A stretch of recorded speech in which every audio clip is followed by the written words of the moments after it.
দিল পরিষ্কার হতেই হবে ইনশাআল্লাহ। কেননা আপনি শুনতে থাকুন।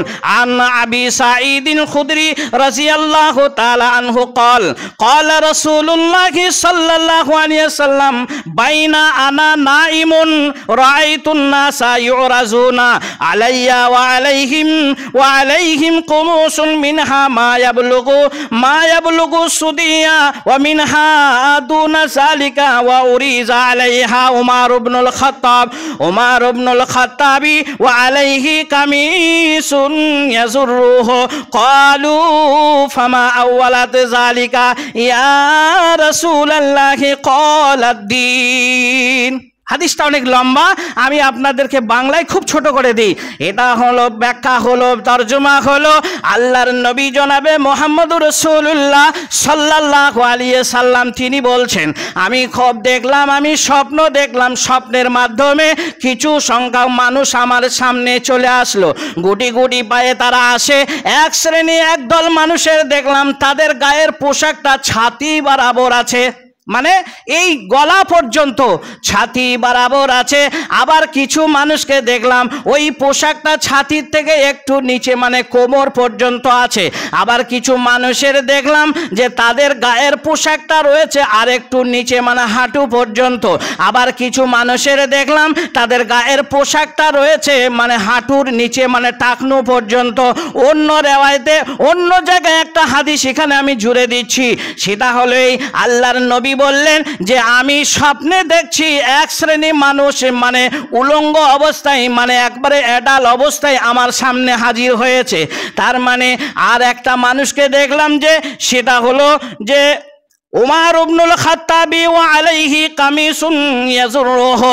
আল্লাহর নবী বললেন ওদের ভেতরে একজন মানুষকে দেখলাম যার নাম হলো খাত্তাবের বেটা ওমর। এই ওমর রাদিয়াল্লাহু তাআলা আনহুকে দেখলাম মাথা থেকে পা পর্যন্ত একটা পোশাক রয়েছে, যে পোশাকটা পরিধান করে আমি নবীর কাছে আসছে কিংবা আমার নবীর কাছ থেকে যখন চলে যাচ্ছে তার গায়ের পোশাকটা জমিনে ছেঁচড়াতে যাচ্ছে, মানে মাটির সঙ্গে একবারে লেপটাতে চলে যাচ্ছে।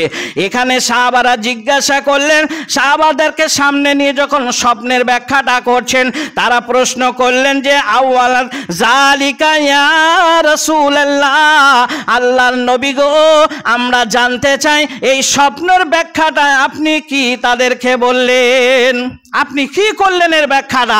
আল্লাহর নবী তখন বললেন কলাদ্দিন, কলার দিন, তার মানে যার কাছে যেমন দিন আছে, দিন মানে এই রাত দিন নয়, দয়ে বয়ে দীর্ঘিদন্তন দিন, দিন মানে হচ্ছে ইসলাম, দিন মানে হচ্ছে ধর্ম। এই যে দিন, এই মানে রাতের পর দিন নয়, ওই অন্ধকার ওটাও অন্ধকার, যেটা হচ্ছে যার কাছে ঈমান নেই সে অন্ধকারে আছে, যার কাছে ঈমান আছে সে আলোতে আছে। এই দিন ধর্ম যার কাছে যেমন পরিমাণ আছে, কারো কাছে বেশি আছে মানে তার ছাতি পর্যন্ত আছে, কারো কাছে কম আছে কোমর পর্যন্ত, কারো কাছে আরো কম আছে হাঁটু, কারো কম আছে একবারে টাকনো, কারো কাছে কোনো ঈমানই নেই, দিনই নেই, সেই মানুষটা একবারে উলঙ্গ অবস্থায় আছে। তবে ওমরের কেন, তার মানে বোঝাইতে চাইলেন ওমর খাত্তাবের বেটা ওমরের যে ঈমান যে পরিমাণ ছিল, দিন যে পরিমাণ ছিল, তাতে পোশাক তার শরীর থেকেও বেশি হয়ে গেছে। সুবহানাল্লাহ। তার মানে জান্নাতে যাওয়ার জন্য যে পরিমাণ, যতটুকু পরিমাণ তার মানে ঈমান দরকার ছিল, দিন দরকার ছিল, তার থেকে অনেক অনেক বেশি সে মানে দিন করে ফেলেছে, অনেক ঈমান সে বেশি সংগ্রহ করে ফেলেছে। সুবহানাল্লাহ। আল্লাহর নবী জনাবে মুহাম্মদ রাসূলুল্লাহ সাল্লাল্লাহু আলাইহি ওয়াসাল্লাম এই